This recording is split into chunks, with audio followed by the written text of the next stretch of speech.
Ujambo na karibu katika kipindi chetu maalum cha uchambuzi wa siasa na usalama katika ukanda wa maziwa makuu. Mtazamaji, leo tutaangazia kwa undani hali inayoendelea katika Jamhuri ya Kidemokrasia ya Kongo, taifa ambalo kwa miaka mingi limekumbwa na migogoro ya silaha, mvutano wa kisiasa na changamoto za usalama, hasa katika maeneo yake ya mashariki. Katika siku za hivi karibuni, mjadala umeongezeka kuhusu nafasi ya uongozi wa kisiasa katika mgogoro huu, huku wengine wakitoa mitazamo mikali kuhusu wajibu wa serikali na Rais Felix Tshisekedi katika hali ya sasa nchini Jamhuri ya Kidemokrasia ya Kongo. Wakati huo mtazamaji, serikali imeingia katika ushirikiano na makundi ya wazalendo ambao wanatumika bega kwa bega kwa lengo la kutaka kurejesha usalama nchini humo, kupambana na wahasi wa M23, jambo linalozua maswali mengi. Je, baada ya vita kuisha, nini kitafanyika kwa wapiganaji hao wa wazalendo? Mikataba ambayo serikali ya Jamhuri ya Kidemokrasia ya Kongo inasaini, je, itasaidia kuleta utulivu wa kudumu au ni suluhisho la muda tu? Ili kutusaidia kuchambua kwa kina kabisa masuala haya nyeti, kuanzia nafasi ya uongozi wa kisiasa, faida na hatari za mikataba na makundi ya wazalendo, hadi mustakabali wa amani ya kudumu nchini Jamhuri ya Kidemokrasia ya Kongo, leo tunaye mgeni wetu ambaye ni mchambuzi wa masuala ya siasa na usalama, ambaye ni mwenyekiti wa jamii ya Wabembe nchini Canada, Bwana Eute, na huu ni mwendelezo wa mahojiano yetu. Mpenzi mtazamaji, mimi naitwa Abedi Jean de la Croix. Niseme tena karibu. Naam, katika mahojiano yetu yaliyopita ulisema Rais Felix Tshisekedi wa Jamhuri ya Kidemokrasia ya Kongo ni sehemu ya tatizo katika mgogoro unaoendelea nchini Jamhuri ya Kidemokrasia ya Kongo. Unaweza kufafanua zaidi, ulikuwa unamaanisha kitu gani? Asante tena ndugu mtangazaji kwa invitation tena ya leo. Ni kweli nilisema Rais Tshisekedi ni mmoja wapo wa matatizo, na nilisema ni mvamizi kama vile wavamizi wengine. Ufafanuo hapo ni kutaka kusema hivi: unajua, kwa mtu wa kawaida kuelewa matamshi ya msema siasa inaomba knowledge, kwa sababu mara nyingi sana mfanya siasa akiwa anaongea kila anachoongea sio ndio kila anachorohoni. Na hiyo nataka kusema kwa sababu watu wanielewe vizuri zaidi. Wakati Felix Tshisekedi amechaguliwa, kulikuwa mikataba fulani aliyoifanya na rais mstaafu Joseph Kabila. Na mfanya siasa ukitaka kumtambua wala leader yoyote, tafuta umjue motivation yake ni nini. Motivation yake ni nini katika lugha ya Kifaransa? Nini kilichomsukuma kuitika kuwa leader, kuitika kuwa mfanya siasa wa kitengo fulani? Sasa hivi nanielekeza ili nieleweshe watu vizuri Felix Tshisekedi ametoka wapi na nini kilichomsukuma kwa leo au rais wala au mfanya siasa. Cha kwanza, Felix Tshisekedi ni mtu mwenye ana uchu wa madaraka. Kilichomsukuma kuwa rais kwa sasa ni uchu wa madaraka. Angekuwa na uchu wa madaraka, angeitika kufanya mikataba ya Nairobi, ya Kigali, pia ya Uganda, pamoja na watu wake kama vile Babifo Biselele na huyu mwenye amejiunga na FCC na AFC M23, tena siku hizi mbili kama watu wamemuona hivyo. Sasa wakati aliyokubali kufanya mikataba hiyo, yaani ilionesha motivation yake haikuwa kusema mimi nitatengeneza nchi. Motivation yake ilikuwa ni kuwe rais, na nikishakuwa rais ndo hapo mimi nafika mwisho wa motivation yangu. Na hiyo ndo kitu kilichomsukuma yeye kuwa rais na aitike yale yote aliyoitika, kwa sababu ndugu yake mfanya siasa mwenzake Martin Fayulu alikataa kufanya mikataba ile na Kabila, kwa sababu alijua mikataba ile italeta matatizo kesho kutwa. Sasa wakati alifanya ile mikataba, na ile mikataba ndio ilimfikisha kwenye urais, ilionyesha kwamba yeye anatafuta ndo madaraka, na M23 nayo kwa sasa wanatafuta nini? Si wanatafuta pia madaraka. Na ndio maana nimesema wote wawili ni wavamizi, kwa sababu pale hakuna kitu ndani ya moyoni zao za kusema watatetea nchi. Wanatafuta madaraka kwa maslahi zao. Rais wa sasa alitafuta madaraka kwa njia zote, hadi kuitika mikataba ya mbovu ili akuwe rais. Na M23 leo nayo inachukua njia mbovu zaidi za kuisha watu, za kufanya mikataba na Rwanda na Uganda ili wawe kwa madaraka, wawe wa rais, wawe wa viongozi kwa maslahi zao. Na ndo maana kwa kifupi nilimaanisha Felix Tshisekedi pamoja na M23 hakuna utofauti, wote ni wavamizi, wote ni watu wanatafuta madaraka juu ya madaraka. Wapo wanaosema lawama kubwa inapaswa kuelekezwa kwa makundi ya waasi na mataifa ya nje katika mgogoro ambao unaendelea nchini Jamhuri ya Kidemokrasia ya Kongo. Wewe unaweka uzito gani kwa kila upande kuhusiana na machafuko nchini Jamhuri ya Kidemokrasia ya Kongo? Kweli, kwa kutaka kujibu hapo ni kusema muasi ni mtu wa kupiga kabisa vita, na siwezi sema kuwa muasi ni kitendo zuri, hapana. Ile ni makosa na ni lazima watu waishitumu ile makosa ili isiendelee tena. Lakini sasa ukikaa chini unachunguza makosa yale yametokea wapi, hapo tutapata jibu mzuri zaidi. Na wengi zaidi wanayosema kwamba makosa kubwa ipelekwe kwenye waasi ni watu wenye wiko katika madaraka ya leo. Na wale watu wenye wako katika madaraka ya leo wametatisha ili uasi, kwa sababu hawangefanya ile mikataba na Kabila hakungekuwa uasi. Na ndio maana mimi nasema kwa kupata solution tusiangalie muasi tu. Muasi ameundwa na rais wa sasa, wote ni waasi, wote ni maadui wa nchi. Na ndio maana mvideo ya interview ya kwanza nimesema amani ya kudumu itaomba mkongomani asimame ili afukuze wavamizi. Wavamizi ndio hao wote wanaotawala leo. Wavamizi ni wale waasi, wote ni kitu kimoja tu, hawana tofauti zaidi. Kila mtu anajipanga kwa njia yake ili apate madaraka na atimize maslahi zake. Kwa hiyo wale wanaosema waasi ndio wenye mzigo zaidi ni kutokuwa na fahamu ya siasa. Wote wana tatizo kubwa ya kutia sisi wakongomani tuwe watumwa wa kufa kesho kutwa kwa faida za wanasiasa. Kweli muasi ni mtu wa kusema anakosa kubwa, lakini kisiasa kosa ni kwa wote wawili, waasi na serikali ya sasa. Je, sera za kijeshi za serikali ya DRC zimekuwa suluhisho au zimeongeza mivutano nchini DRC? Cha kwanza nitampongeza Rais Tshisekedi kwa jitihada kubwa yenye anaendelea kufanya ili kutafuta amani kwa njia ya diplomasia, jinsi tulivyoongea tangu awali ya interview ya kwanza. Na kweli ukiangalia mtazamo wa leo wa siasa ya Rwanda, tunamuona mkubwa Rais Paul Kagame, yani anakuwa mtu hana msimamo tena.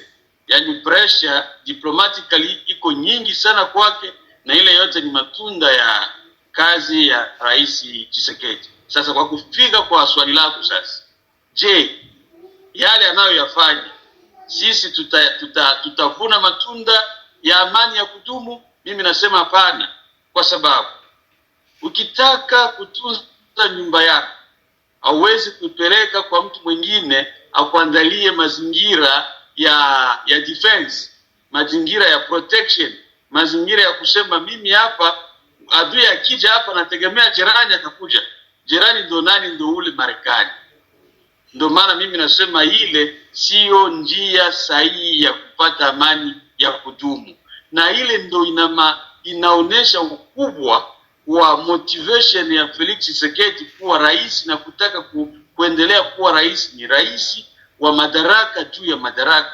Wakati anafanya mikataba na USA, yani Amerika, kwa kuuzisha ile madini kwa Amerika bila kupitia njia ya kidemokrasia, kupitia parliament, na ili wabunge watazame mkataba wenyewe, tutafaidika nini sisi wa raia wala Kongo yenyewe, inaonesha kwamba violation za sheria za kidemokrasia katika nchi zetu rais anazifanya, na anatafuta nini? Anatafuta amani ili yeye abakie kuwa rais kwa kudefend maslahi zake, kwa sababu hatujapewa mwelekeo wala mwangaza wa kutaka kutuambia sisi wa raia wa Kongo tutafaidika nini katika ile mikataba. Sura yote tunaambiliwa mikataba itatuletea amani. Sasa amani ya kudumu ya nchi tutategemea nchi jirani, nchi rafiki ikamate na kazi za kutufanyia sisi njia ya kudefend nchi yetu. Mimi napinga hiyo ni njia ya kupata amani, ya kutia mtu fulani kwenye madaraka wakati fulani, na ile wakati sisi wa raia tena tutasimama, na italeta fujo kesho kutwa, kwa sababu hauwezi aminia jirani ya kutafutia njia ya protect na jamaa yake. Sasa rais wetu wa sasa, Rais Tshisekedi, amechukua Kongo na kuitia mikononi ya Amerika, na kutaka kusema kwa sababu Amerika iko powerful country, ana nguvu zaidi, yeye atatuletea amani, yeye atatuchungia amani, yeye atatupiganishia vita na wadui. Ndugu zangu, nawaambia hiyo mpinge, na hata tarehe leo kama mnaweza kuandika katika vitabu vyenu, kesho kutwa tutaenda sisi wote tena kusema rais alichukua njia mbaya. Kuna maamuzi gani ya kisiasa au kijeshi ya serikali ya Jamhuri ya Kidemokrasia ya Kongo ambayo kwa mtazamo wako wewe kama mchambuzi yameongeza hatari badala ya kupunguza? Kwa mtazamo wangu, cha kwanza, unajua amani inaletwa na wananchi wenyewe. Kwa sasa Rais Tshisekedi anapinga kukutana na wananchi wenzake. Ile dialogue yenye anakataa na ile dialogue yenye anasema itakuwa dialogue haitakuwa dialogue ya kukutana na wakongomani wenye wamechukua silaha kuumiza wakongomani wengine. Sasa ndugu zangu, ukitaka kufanya dialogue ni ya watu wawili wenye ideas aziko sambamba. Sasa yeye ataenda fanya dialogue na wanaji na watu wa jamii ya political party yake. Sasa wale wenye waasi waliochukua bunduki ili nao wasikilizike. Sasa hiyo dialogue kama haitakuwa kuingiza wale wote waasi ili kila mtu ajibie kwenye masuala yake na zile sera alizozifanya kwa kuumiza nchi wala kwa kuangamiza nchi, mimi naona ile njia ya siasa ya dialogue ya Felix Tshisekedi italeta fujo tena zaidi sana katika nchi yetu, kwa sababu ni lazima akutane na watu wote.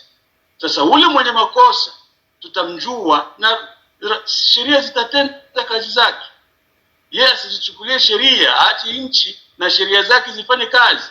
Aite wote wakutane na sheria zitafanya kazi. Kama Kabila, kweli wewe ndo sponsor wa M23, tunajua M23 iliua watu, kwa hiyo wewe utajibia kwa mauaji, na hiyo itampatia njia pia kwa kumjaji ule Kabila afungwe. Lakini kumsema sasa kutana na wewe, ile ni anaunda wasoma zaidi na zaidi na zaidi. Mimi sijaona pale kama ile itakuwa njia ya solution, na hiyo inasababisha kuleta matatizo zaidi pia tena. Naam, nataka sasa tuangalie hili swala la mikataba ambayo serikali ya DRC imesaini, lakini pia mwelekeo au nafasi ya wazalendo baada ya vita nchini Jamhuri ya Kidemokrasia ya Kongo. Tuanze kwanza na mikataba. Unadhani mikataba hii itasaidia kuleta utulivu wa kudumu au ni suluhisho la muda tu ambalo labda watu wataenda kulifurahia kwa muda mfupi na baada ya hapo vita vitarejea tena? Ni suluhisho la muda. Nitaenda haraka kabisa kwa kujibu swali hilo. Ni suluhisho la muda kwa sababu sisi tuna jeshi, sisi Wakongomani, jeshi ya waraia wazalendo. Tena na wasalimu sana kwa heshima kubwa sana, kwa sababu bila wazalendo hatungekuwa na Kongo kwa leo. Sasa Rais Tshisekedi anaendelea kufanya mikataba na kuachilia wazalendo pembeni. Mimi kwa mtazamo wangu, ningekuwa mimi ndo rais wa Kongo, ningefanya nguvu zaidi sana yale mamlaka ya vita nitie mikononi mwa wazalendo, kwa sababu wazalendo tangu 1996 96 mpaka sasa ni wazalendo tu wale wale, na wajageuka msimamo ule ule wa kudefend, wa kutetea nchi wanao mpaka sasa. Sasa wakati tumevamiwa, ingekuwa heri zaidi tukimbilie kwa wale watu wenye walionesha msimamo wa uzalendo wa kutetea nchi. Sasa mimi ningekuwa ndo Rais Tshisekedi, ningepatia wazalendo nguvu zaidi, vifaa zaidi, ili tufanye vita na wavamizi, na aminia hiyo vita tungeimaliza. Lakini kwenda kufanya mikataba tena na wavamizi na wazalendo kwa ile mikataba, more dangerously, hawako included, hawako within ile mikataba, mimi naona pale kuna, nikisema rushwa itakuwa mbaya zaidi, lakini kuna giza fulani pale. Kuna giza fulani kwa sisi wazalendo. Mimi najiita mzalendo kwa sababu napenda nchi yangu. Naona kama vile hatujaelewa siasa ya rais wetu. Vizuri sana. Tuangalie wazalendo kama wazalendo sasa moja kwa moja na vita ambavyo vinaendelea nchini Jamhuri ya Kidemokrasia ya Kongo. Mbali na swala nzima la usalama, je, kuna faida za kisiasa kwa wazalendo kufanya mikataba au kushirikiana na serikali katika mapambano dhidi ya waasi wa M23? Hapa nataka kumaanisha kwamba pengine kuna faida za kisiasa ambazo wazalendo watazipata katika kushirikiana na serikali dhidi ya kupambana na waasi wa M23? Kwa sasa nitasema hapana. Kwa sasa nitasema hapana, na nafungua hiyo parenthesis ili watu wanielewe zaidi. Nasema hapana kwa sababu sisi tunapigana na wadui. Serikali imetutambua kama vile wanajeshi wa kando kando, naweza sema hivyo. Mkifaransa wanasema force de reserve, yani wakati serikali kikuwa ina nguvu, jeshi la akiba kimbilia kwa wazalendo. Sasa wazalendo wana mkataba gani na serikali ili watetee nchi? Yani tumeenda katika vita, wazalendo wameenda katika vita kutetea nchi kwa roho na akili ya upendo wa nchi, ndio maana wanaitwa wazalendo.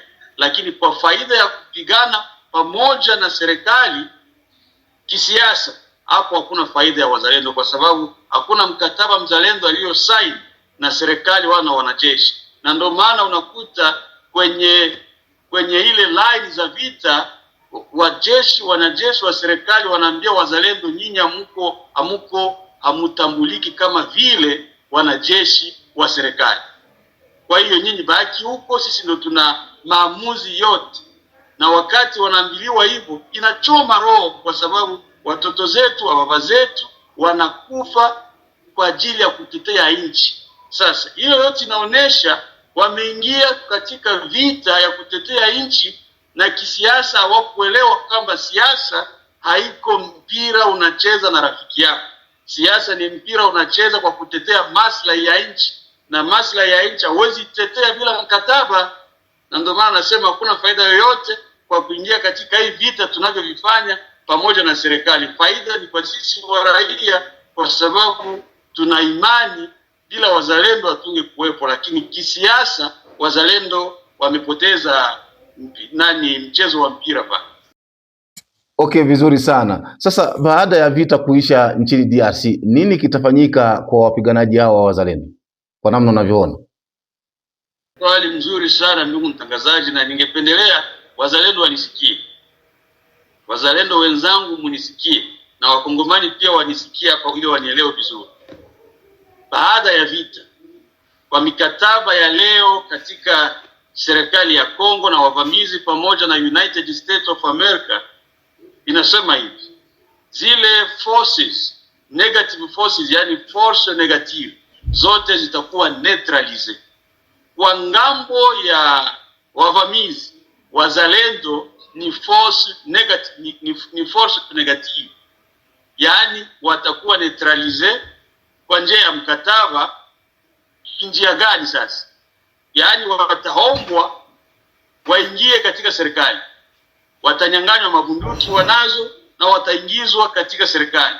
Mkataba hili inasema pia kutakuwa integration regional, yaani hata wale wa jeshi, sio integration regional za nchi tu, wale wanajeshi wa M23 na wafanya siasa wa M23 watajikuta katika uongozi wa nchi kesho kutwa. Sasa wazalendo watajikuta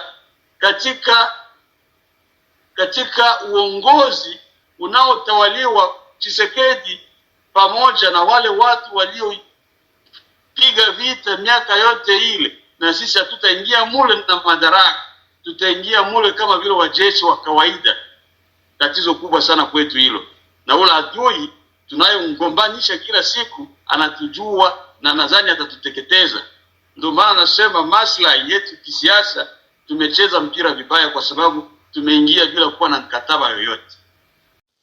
Je, unataka kumaanisha wazalendo wanafanya kazi bure katika Kiswahili rahisi? Wafanye kazi bure kwa kutetea nchi, lakini kisiasa wamecheza mpira mbaya zaidi.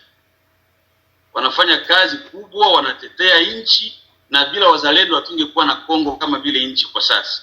Lakini kisiasa mpira umechezeka vibaya zaidi. Kwa mtazamo wako sasa, nani anapaswa kuwajibika zaidi kwa hali ya sasa nchini Jamhuri ya Kidemokrasia ya Kongo? Ni uongozi wa ndani, mataifa ya nje, au ni makundi yenye kushikilia silaha? Asante sana ndugu mtangazaji, nikakwambia constitution ya nchi yoyote ulimwenguni inasema kazi ya kutetea nchi iko katika mikononi ya rais wa nchi na wananchi wenzake. Kwa hiyo kazi ya kuleta amani katika nchi yetu ya Kongo iko katika mikono ya Tshisekedi na wakongomani anaoongoza kwa sasa. Lakini sasa inakuwa contrary, inakuwa tofauti kwa Tshisekedi. Kwa mtazamo wangu mimi, anaipatia ile kazi wa nchi zingine za kigeni, kwa sababu peke yake anajisikia hana nguvu za kutetea nchi ile aende kuchukua msaada. Sio vibaya kuchukua msaada, lakini usichukue msaada ile msaada ikuye kuwa ndo governance rule yako. Hiyo ndo tatizo hapo. Kwa hiyo nataka kusema kwa kuleta swali mzuri ili watu wanielewe, kazi kubwa ya kutetea nchi na kuleta amani katika nchi iko katika mikono ya rais na wananchi wa Kongo, sio katika mikono ya nchi za kigeni. Nchi za kigeni ni nchi tunafanya nao biashara diplomatically, kama itakuwa kunjia ya defense, kama itakuwa kunjia ya trading, tunafanya nao biashara. Lakini sisi kwa leo, rais wetu na presidency yake yote inatia roho wala imani la kuleta amani katika nchi ya Kongo ndani ya mikono ya nchi za kigeni, na hiyo ni hatari kubwa sana kwetu sisi Wakongomani. Neno lako la mwisho kwa serikali ya Jamhuri ya Kidemokrasia ya Kongo, lakini pia kwa wazalendo ni lipi? Neno langu la kwanza la mwisho, asante tena kwa serikali yetu ya Kongo, ni kutaka kusema hivi: waheshimiwa mnaoongoza nchi kwa sasa, kwa heshima zote nimewapa na nawapa pia, nataka mtambue kazi ya kutetea nchi na ya kuleta amani katika nchi iko katika mikono yenu na sisi Wakongomani. Tukiwa united, tukiwa pamoja na tukijua kuifanyia kazi nguvu zetu, tuna nguvu zaidi tena kuliko wavamizi wanaotuvamia kwa sasa. Tutegemee nchi za kigeni kwa misaada, tusitegemee nchi za kigeni tuwapatie nafsi ya kuprotege, ya kuprotect nchi yetu. Hiyo ni kazi yetu. Wale ni marafiki, wanatusaidia kwa ile ubovu tunao. Ingekuwa heri zaidi nyinyi mnaoongoza nchi kwa sasa muorganize arme wazalendo, wazalendo pamoja na arme ya sasa, ili tufanye vita na adui, na kupiga adui na kufukuza adui, na tutafanya mikataba ya maendeleo ya biashara baadaye. Hiyo ndio message yangu kwenu nyinyi viongozi. Kwa wazalendo, wa ndugu zangu wazalendo, nataka kuambia kwa leo, mtambue siasa sio undugu. Siasa wanaifanya kwa malengo fulani. Kwa malengo zetu wala yenu nyinyi wazalendo ni kutetea nchi. Sasa huwezi tetea nchi bila kuwa na mkataba fulani. Yule rais anayetetea nchi kwa sasa, si mnaona anafanya mikataba na wageni, anafanya mikataba na US, anafanya mikataba na Qatar. Kwa nini Qatar isikuje na ianze fanya madini Kongo bila mkataba? Kisiasa hiyo namna hiyo njia haiwezekani. Na sisi mungeamka tena pia ili mfanye mikataba na serikali. Mwambie serikali mikataba yetu sisi kwa kutetea nchi, kwa kuchukua bunduki ni hii 1, 2, 3. Hatutaki hii, tunataka hii. Msiwe tunabebwa kama vile bebero tu, kama vile mbuzi tu. Hapana, tuko wanadamu na tuna akili na mna akili, naaminia vile. Msikamate siasa kama vile undugu. Siasa na undugu havifanani.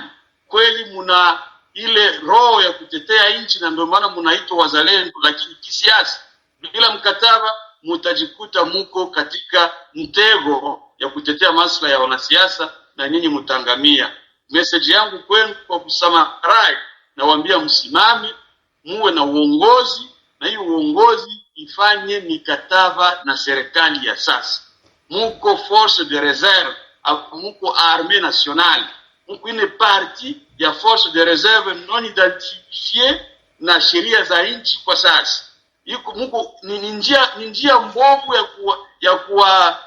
ya kusema kupunguza nguvu zenu bila nyinyi kujua. Sasa na waomba msimamishe uongozi ili uongozi utetee maslahi yenu na ndo maslahi yetu sisi wa raia. Hiyo ndo message yangu kwenu nyinyi wazalendo wenzangu.